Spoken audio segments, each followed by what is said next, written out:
Lockdown से पहले गीता के घर का नजारा कुछ ऐसा था कि रोहन ऑफिस जाता था और शिविन स्कूल। जिनके घर से जाने के बाद गीता काम खत्म करके बाकी समय आराम करती थी। लेकिन लॉकडाउन के बाद ऑफिस और स्कूल घर में ही खुल गए और इससे गीता का हाल वो तो आपको देखने में ही मजा आएगा। शिविन, ओ शिविन, महाराज उठने के लिए क्या 21 तोपों की सलामी लेंगे? अरे बिस्तर से बाहर निकल, ऑनलाइन क्लास स्टार्ट होने वाली है। अरे तुम भी हद करती हो, स्पीकर की तरह चिल्लाने की क्या जरूरत है? दिख नहीं रहा मेरी कॉन्फ्रेंस चल रही है। अब कैमरा और स्पीकर ऑन कर रहा हूं, मुझे कोई शोर नहीं चाहिए। इस पर जैसे ही रोहन लैपटॉप का कैमरा और स्पीकर ऑन करता है तभी कुकर की सीटी बजती है। करा लो अब इसे चुप। लॉकडाउन नहीं हुआ, मेरी मौत का फरमान जारी हो गया। दोनों बाप बेटे ने नाक में दम किया हुआ है। ऐसा बोलकर गीता वहां से शिविन के कमरे में पहुंच जाती है, जहां शिविन अभी भी सो रहा होता है। ओ आलसी, अब अगर 5 मिनट में नहीं उठाना तो आज तेरा गेम और यूट्यूब कैंसिल। माँ की बात सुनकर शिविन बिना 1 मिनट गंवाए उठ खड़ा होता है। उठ गया, अभी नहाकर भी आता हूँ। ये नाटक कहीं और, मुंह पर गीला कपड़ा मार और पढ़ने बैठ। शिविन की ऑनलाइन क्लास स्टार्ट हो जाती है, जिस पर गीता उसे वहां बिठाकर रसोई में चली जाती है। थोड़ी देर में उसे कमरे से कुछ आवाज सुनाई देती है, जिसे सुनकर वो कमरे में वापस आती है। हाय राम, तुझे क्लास अटेंड करने के लिए बोला था, कैमरा ऑफ करके बिस्तर पर नाचने के लिए नहीं बोला था। मम्मी मुझे कुछ समझ नहीं आ रहा, आप बाद में पढ़ा देना ना, वैसे भी अटेंडेंस तो लगी गई है। हाँ हाँ बेटा, जरूर बन जा। तू अभी से हम सबका बाप बन जा। अरे नहीं मतलब कहाँ से लाते हो इतना दिमाग, और पढ़ाई करते हुए ये चला कहाँ जाता है? नाइस क्वेश्चन, दिमाग से पूछकर बता दूंगा। शिविन की बातों से परेशान होकर गीता उसे मारने के लिए जैसे ही आगे बढ़ती है तभी वो कमरे से बाहर भाग जाता है। अब शिविन आगे आगे और गीता हाथ में चप्पल पकड़े उसके पीछे पीछे पूरे घर में दोनों घूम रहे होते हैं। इसी बीच वो रोहन के पास पहुंच जाता है और शिविन को मारने वाली चप्पल रोहन के लैपटॉप पर जाकर गिरती है। ओए माँ! मम्मी, अब पापा को चप्पल मार रही हो? वो आज तक के रिपोर्टर, चुपचाप जाकर क्लास अटेंड कर ले, नहीं तो अगली तेरे पीछे लगेगी।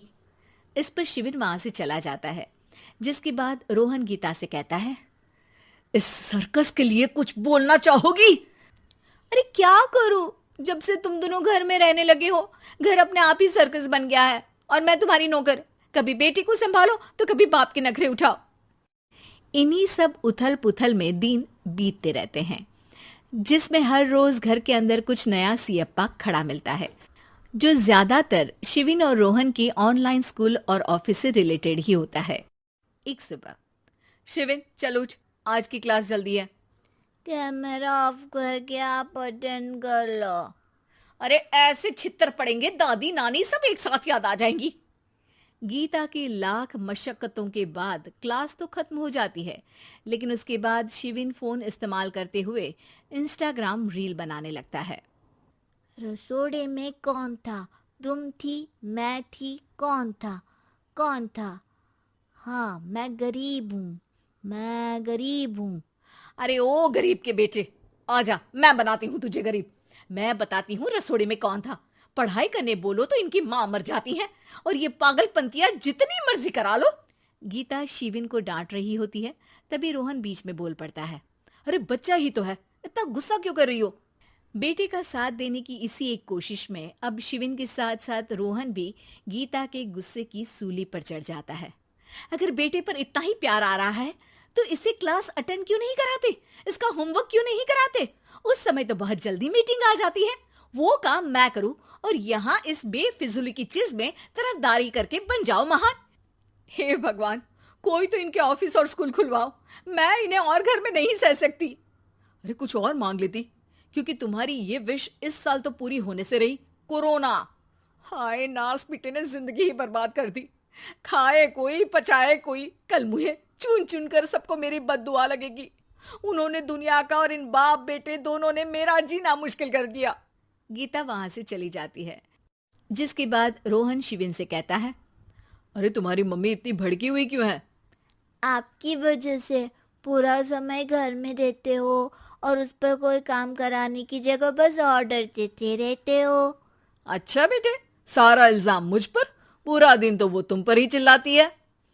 हाँ, मतलब दोनों का 50-50 है, कुछ करना पड़ेगा। वो कहते ना, make the best out of worst. I have an idea. वैसे तुम्हारी माँ सही कहती है, बहुत जुबान चलाने लगे हो, कम बोला करो। अगली सुबह रोहन और शिविन अपनी गलती को सुधारने के लिए गीता के उठने से पहले घर का आधा काम खत्म कर देते हैं, जिसे देखकर गीता खुश हो जाती है और फिर बाकी बचा काम वो तीनों मिलकर पूरा कर लेते हैं। जिसके बाद अब वो सब मिल बांट कर हर काम में एक दूसरे की मदद करते हुए लॉकडाउन का मजा लेने लगते हैं।